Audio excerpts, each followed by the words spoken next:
When it comes to menswear, I have gone on record to say that the Humble denim jacket is possibly one of the most versatile pieces you can own. The issue with it is though, that to find something truly unique in terms of denim jackets is quite difficult.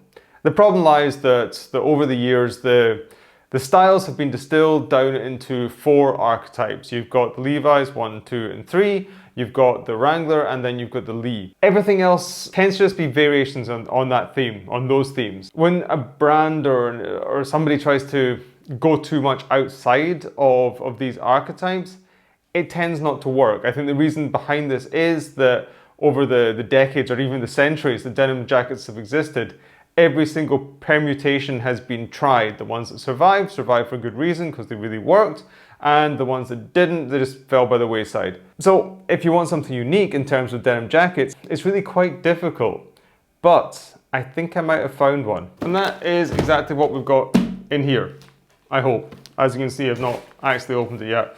I started opening it, but somebody's taken a lot of care and attention at packaging this up, so I think it deserved an unboxing. But before we tear into it anymore, let me give you a little bit of context, a little bit of backstory. As many of you know, one of my jobs is to do the sales in Europe for 316. Part of that job is to twice a year attend the trade shows.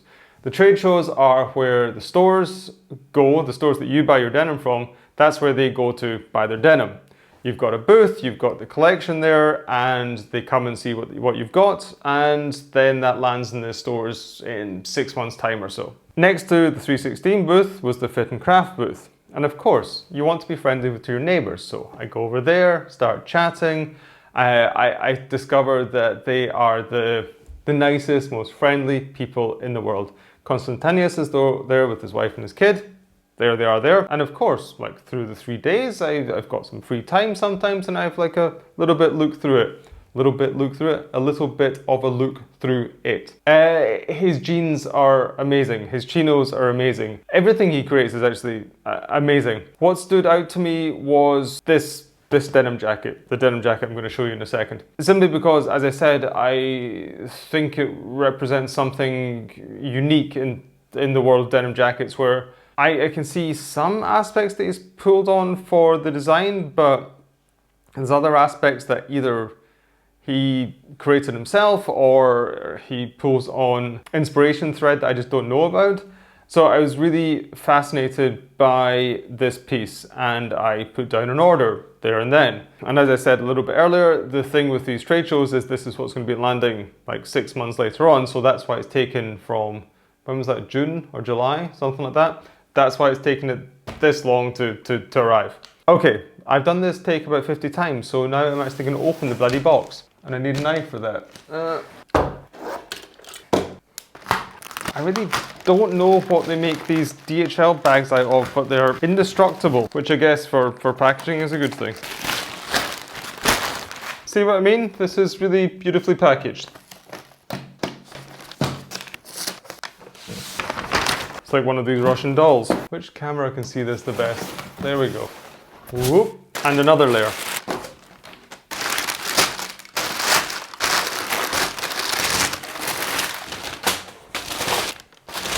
And there we go. There's the jacket. What's that? Look at that in a second. What is this? Soap denim wash. That explains why this whole package smells so nice. One wash, pure soap with olive oil, sea salt and water. Hypoallergenic, environmentally friendly Greek product. Oh, that's something to mention that Fit and Craft is a Greek selvedge denim brand. That might be the only one, at least the only one that I know. That really smells nice. That is a very nice touch. Thank you so much, guys. Now, on to the jacket. Right, as I said, I have not seen this in 6 months, so I've forgotten mostly everything about it. The denim. It's a cotton hemp denim. So that means that it is a mix between cotton fibers and hemp fibers. It seems to be, best guess, around about the 12-ounce mark or something. So not really heavy, a very, very wearable weight for a denim jacket. The cut, which I'll show you in a second when I do all the setup for body shots, the cut is a contemporary denim jacket fit. So it's not this sort of big boxy cut that the old school ones were.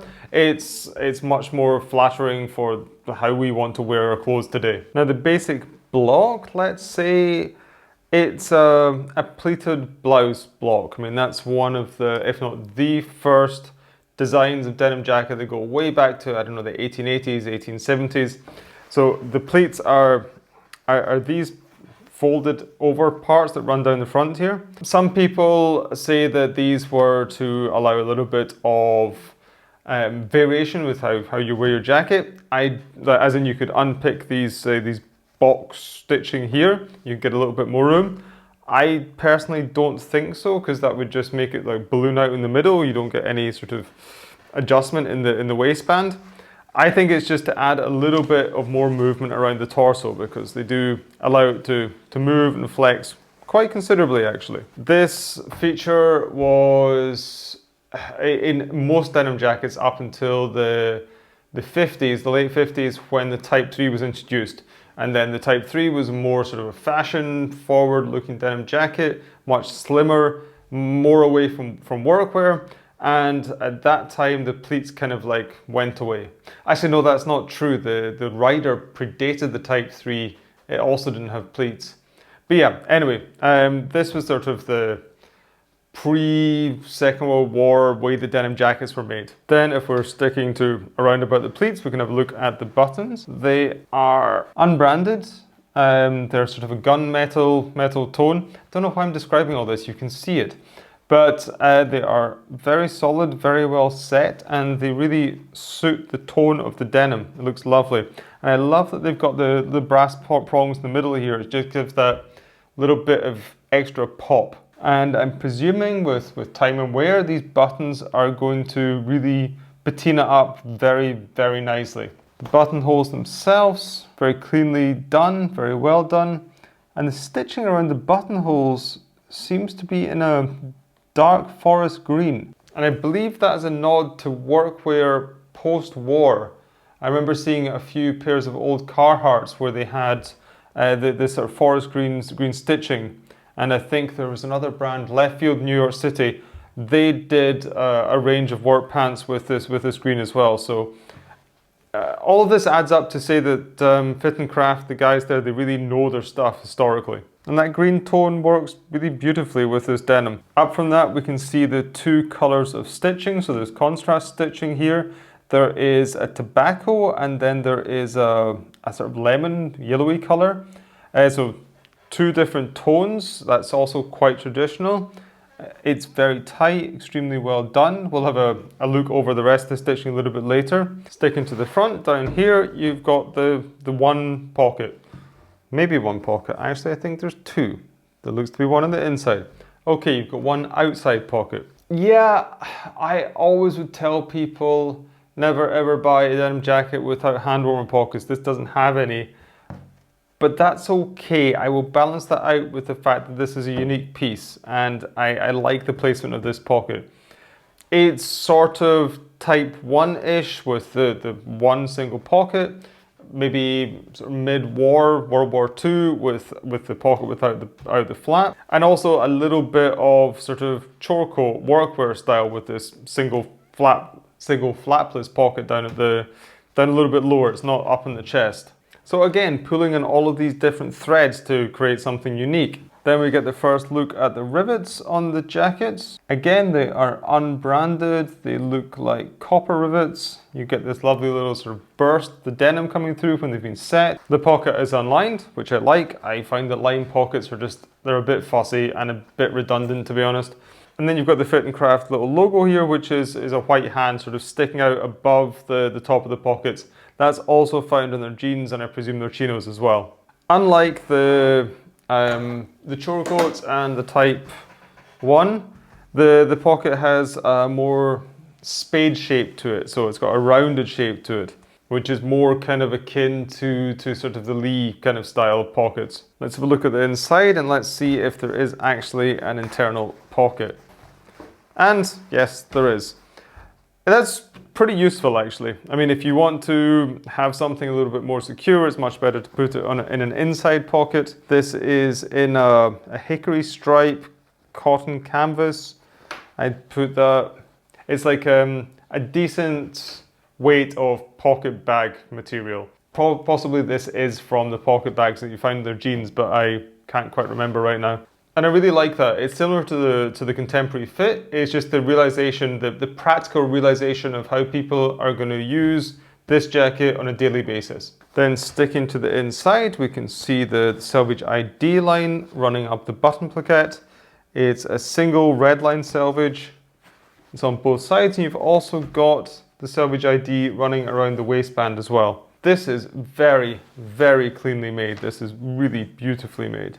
The construction the inside is clean. It's absolutely flawless, like really. And you're also getting to see on the inside a little bit of more of the character of this denim. It's got a bit of an uneven texture, an uneven hand to it on the inside. This is honestly something that you'd have to like have your hands on to really know what I'm talking about.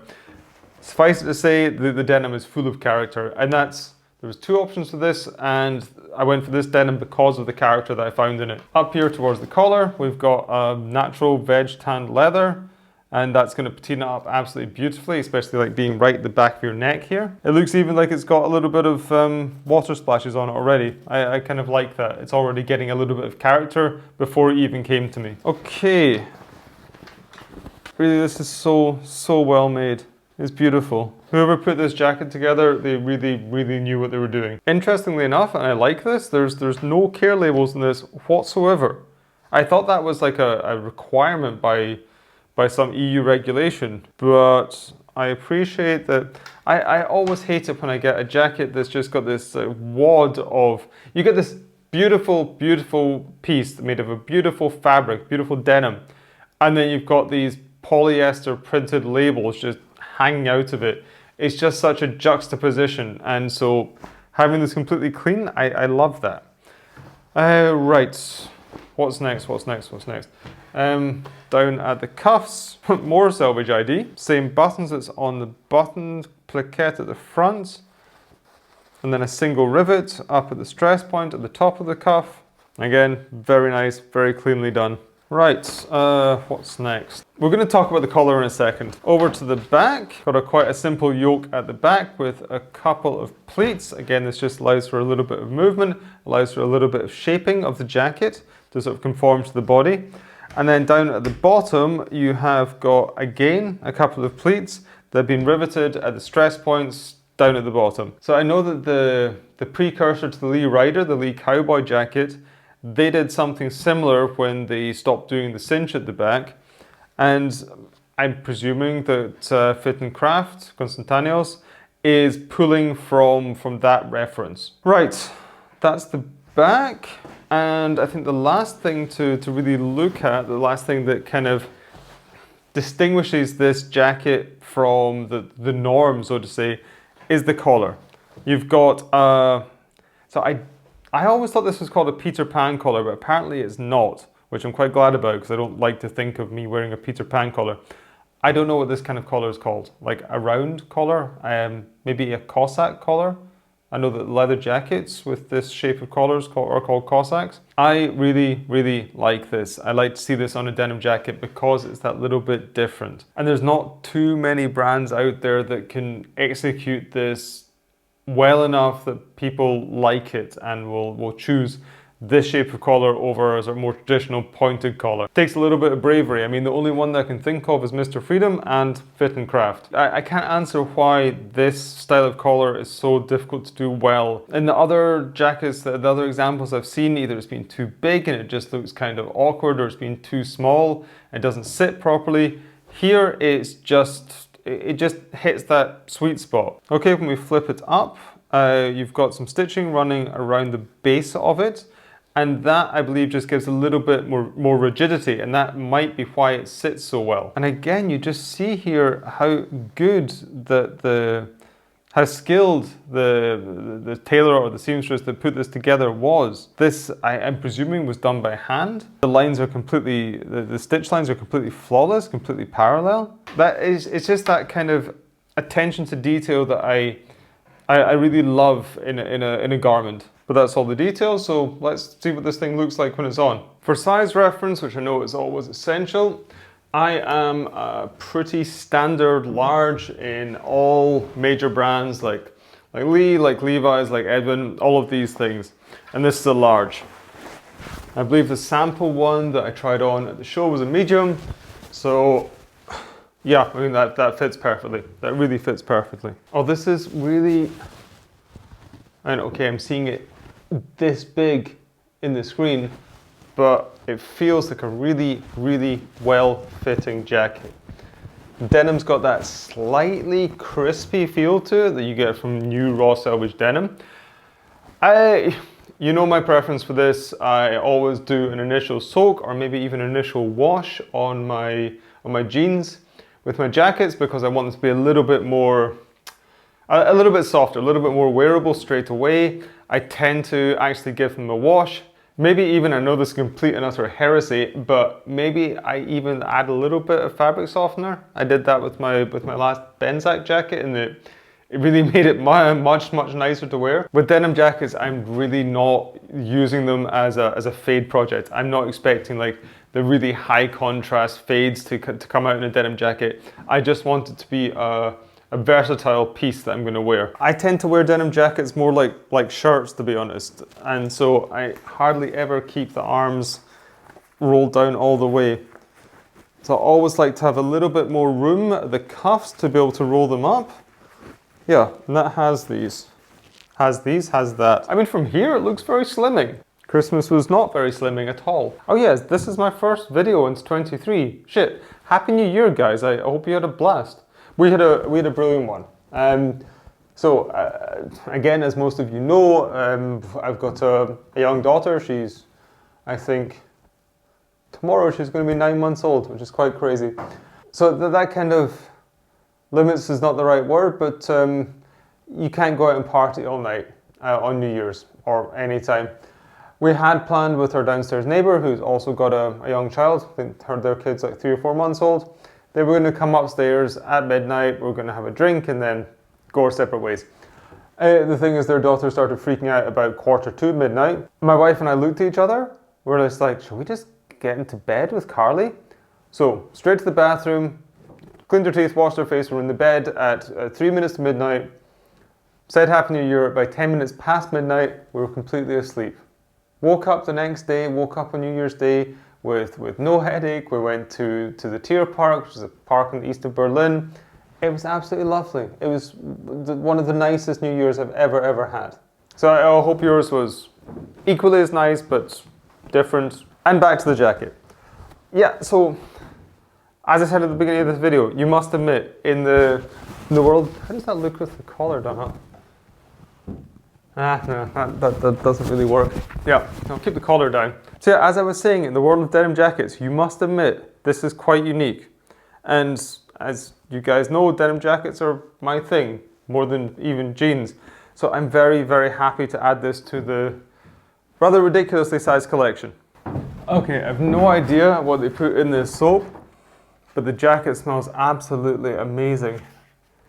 I'm just going to use this and I'm just going to do a wash directly. I'll keep you posted on how it turns out. Right, so many thanks to Konstantinos for being an amazing neighbour at the show and for allowing me to place a personal order and for sending this jacket over. I'm so impressed, it's absolutely beautiful, thank you. And shout out to your family as well, I hope they're well and I hope we get to see each other because it's going to be Fashion Week like next week. And I should mention that actually, so I will be taking a break because I'm away for work for 2 weeks. So I think you're going to be seeing me, that's bad, in the first month of the year I'm going to be missing 2 or 3 videos. Anyway, needs must. That's how I pay the bills. I mean, if you do miss me, like a lot, far too much, then I've put together a playlist and you can see my face as much as you want right here.